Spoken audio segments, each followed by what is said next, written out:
Hey everyone, my name's Travis, and today we're going to use TinkerCAD to create a 3D printed rocket. In addition to talking about the actual design, we're going to talk about the best way to get this class across to kids. And what I always start with is the fact that 3D printing, like we're doing right now in TinkerCAD, is actually used on the space station. So there are 3D printers on the International Space Station that are 3D printing things, but there are also 3D printed parts that were sent up to the space station, included 3D printed parts in satellites. So when we're building a rocket, it's nice to interject information about rockets so the kids can get to learn about rocketry in parallel with creating a rocket in TinkerCAD.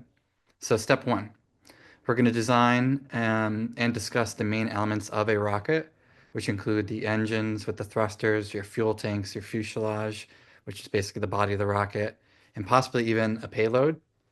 We're going to start by using a paraboloid as the bottom of our rocket to look like the engine cones. And I'm going to keep them, I'm actually going to make them silver, sort of look like again, like the bottom of a rocket. Now, again, the colors don't really matter when it comes to 3D printing, but it is fun to see them when you're doing designing. When we print things, most of the time it all comes out in white. The next step is I'm going to take a cylinder and I'm going to put it next to it, meaning next to the paraboloid. I'm going to make it taller, 50 tall. It's got the standard diameter, which would be the same as the paraboloid. I'm going to put it over it and then lift it up. And rather quickly, we're starting to get something that more or less looks like a rocket. Quick version of a rocket, we could put another paraboloid on top, and then we build to the left and right of it, add some details. I'm going to do something a little bit more complicated so we can all learn a little bit more together.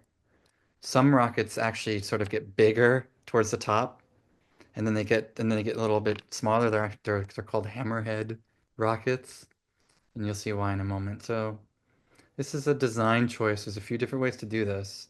How I'm going to do is I'm going to take a half a sphere, I'm going to put it on top, and I'm going to use shift and drag to make it bigger in proportion.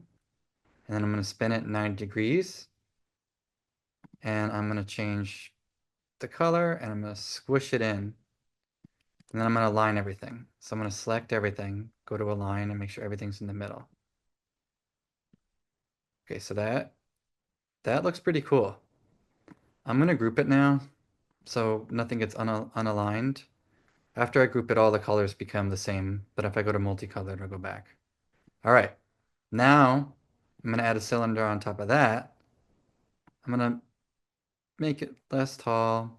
We want to make it 25 in diameter, so 25 for both of these. I'm going to make this that gray color. I'm going to do another align.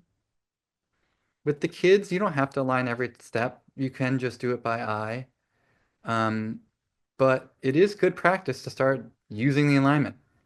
Every time you align it, you're going to know that it's like perfectly centered because if you're hitting these middle buttons, it'll do it for you, but plus it'll turn gray. When it's gray, you know that it's centered. So now that I've got this area up top, which gets bigger, I could then go get the paraboloid and close out the top of my rocket with my nose cone. So let's talk about the different parts of the rocket. We've got our engine cone here. This is the body of the rocket, which is what stores the fuel. You're either going to have liquid fuel or solid fuel. And then we talked about how some rockets don't have this part that gets bigger. The reason for this is if you have something big that you want to send up to space that's like wider than the spaceship, well, then this is the part that holds the payload. Some rockets don't need to get wider there because the payload's smaller, but if it's bigger, this is what they do. And then the nose cone, sometimes the payload does also go up into the nose cone, but the specific shape is for aerodynamic reasons. Now, again, when you're building this with students, um, especially the age that we make Aspires teaches, the alignment tool is something that may get skipped. In many ways, you can do that like later, because if all this stuff, I'm going to ungroup this temporarily, is like not aligned, right? And they're building it. And then we noticed, they noticed that, oh, mine's not really like as well put together as it could. Well, no big deal. You don't really have to align it every step. I just like doing it because it's going to look nice as we build it. But I can have it all. I could even have one all the way out here. I select it all, go to align, do the middle one, and they all go together. One of the other things you do need to look out for, though, is that really easy trick where something looks like it's on there, but it's not. There's a few ways that can happen. Let's say this cone accidentally gets lifted and we forget, right? And we drag it a little bit. Right now, from this perspective, it looks like it's on there. But if we go to the front, it is not. That would be a failed 3D print. And if this 3D print was printing with other prints, it could fail the other prints too. You can't have a floating object. Just like in real life, gravities won't allow this to print. So in this case, we have to squish it down till we know that it's pushed into the other shape. There's a couple ways to do that. You could find the height by selecting all of them and then accurately lift this to that height. Or one of the methods that I like is just squishing it in and lifting it up until you know that it's perfectly centered. Okay, so I'm once again gonna make sure they're all aligned, which they already are. Then I'm gonna group it. I'm gonna go back to multicolor. Awesome.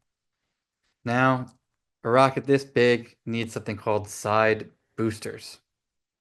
So we want to create more fuselages, more body of the rocket that are going to go to the sides of it to make it look cooler and go faster and stronger and be able to deliver this larger payload. Just like in real life with design and engineering, there's a lot of different ways to do this. Could even sort of copy and paste this, right? And like make these a little bit different. But I'm gonna start from scratch.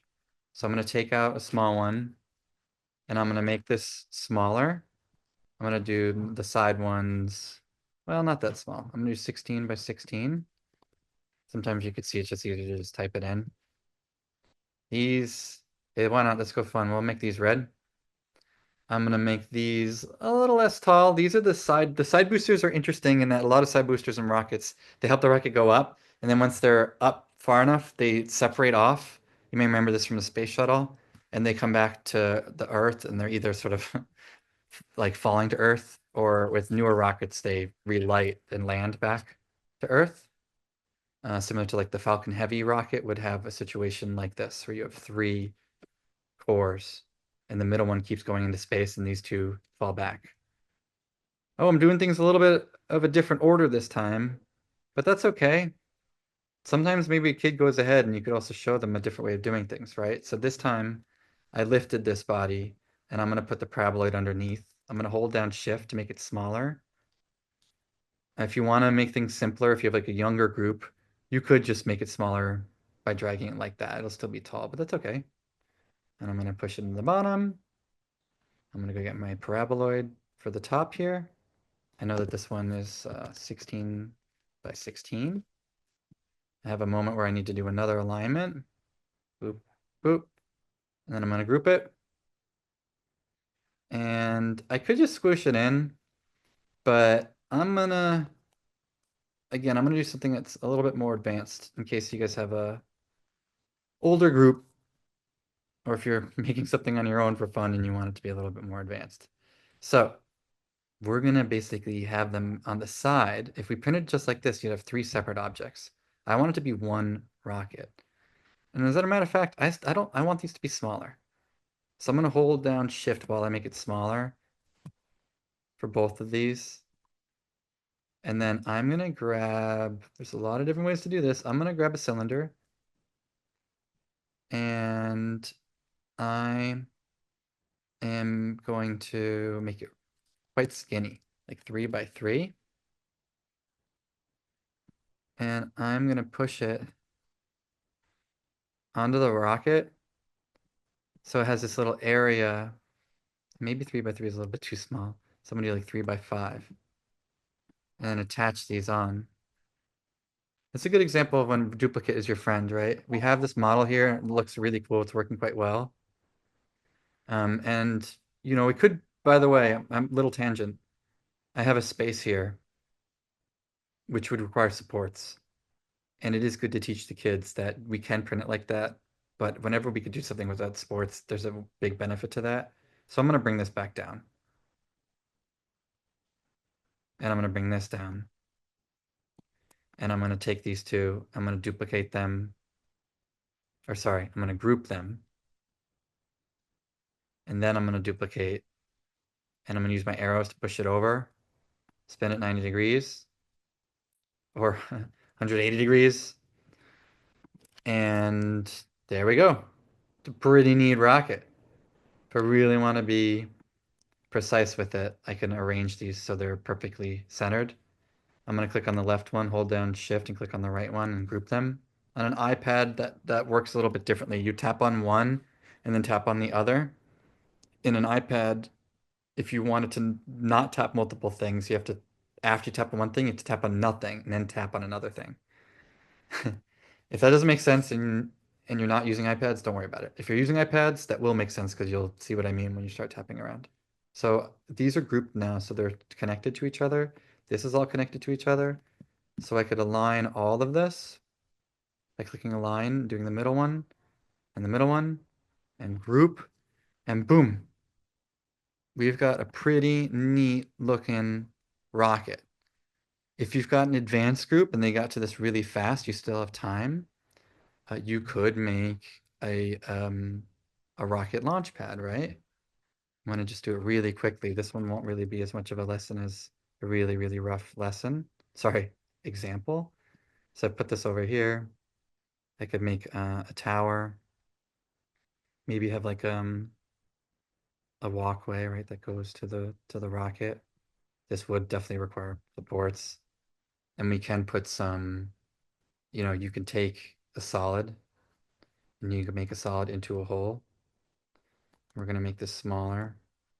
I'm gonna push it in. We're gonna make a really cool shape by duplicate and repeating. So we're gonna go to duplicate, push it up, repeat, repeat, repeat, repeat, repeat. That last one we're gonna get rid of them. We're gonna group all these, and boom, there's our rocket with our launch pad. I hope you guys all had fun. Um, again, throughout all this, it's nice to teach the kids about rocketry. So we're always here to provide some more resources when it comes to learning about the different parts of the rocket. There's a lot of resources we could also point you to. And we want to have the kids spend the entirety of the class adding details. So if they finished early, not only can you make a launch pad, but even this rocket arguably could have more details. You can make windows, you can make solar panels, you can add a logo to the side using Scribble, all sorts of different things. Thanks.